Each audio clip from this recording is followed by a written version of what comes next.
on Friday, we've got yet another junior doctor strike. Dr. Laurence Buckman is here, former NHS GP and ex-chair of the BMA's GPs Committee.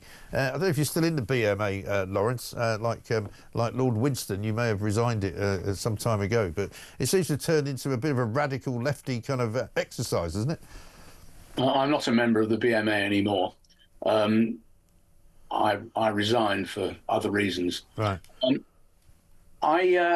I'm rather sad that the doctors are finding what they see as the only solution, which is to go on strike. I don't think that is the solution. They're going to have to talk eventually. Yeah. They might as well start talking now.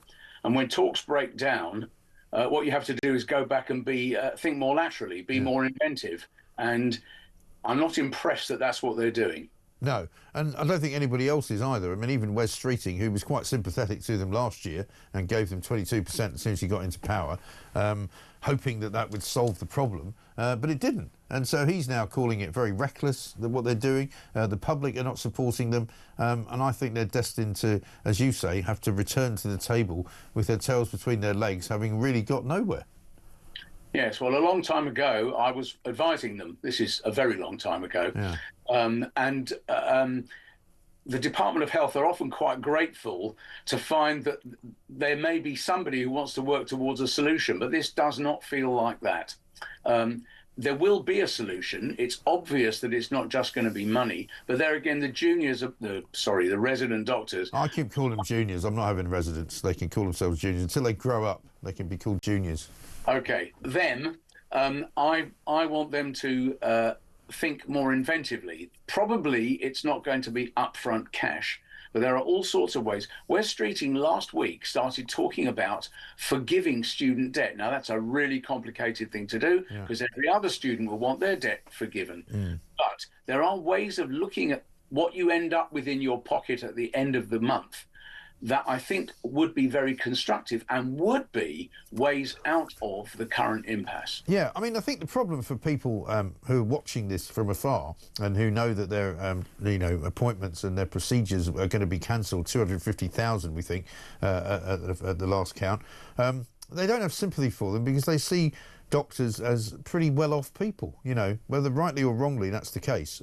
They've had a reasonably good pay rise in the last the last year or so. I read a piece the other day that said in the last 8 years they've actually had effectively a 91% pay increase, and they're asking for reparations to be made back to 2008, when some of them, or quite maybe many of them, wouldn't even have been working as doctors then. Yes, well, the bit of the NHS I work in hasn't had a pay rise. And I wouldn't mind one either, if anyone's listening. Yeah, but you're not going on strike, though, are you? No, I'm not. But that's because I don't really think doctors should be striking anyway. Right. I think the idea of striking against your customers and against patients, some of whom will have significant illnesses, I just find that just not what I went into business to do. No, exactly. I can certainly argue for looking after the resident doctors better. I think there is a case to be made for improving their terms and conditions. Indeed, I could argue that they deserve a small pay rise, but not what they're after, and not so quickly after entering into what appear to be very constructive talks with the Department of Health. Yeah, but what would you say is so bad about their working conditions? They're not treated very well by the management structures and by the way the health service operates. And that really means the amount of time they have at work and what they're asked to do at work. And this requires a whole system rethink of the way the health service, particularly in hospital, is made to work.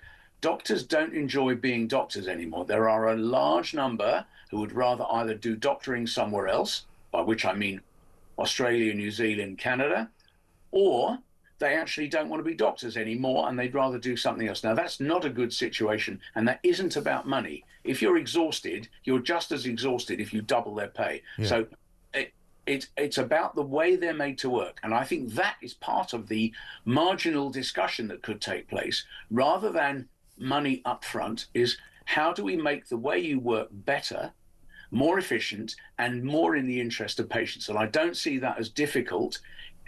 Obviously, it's impossible if you walk away from the table and insist on a strike.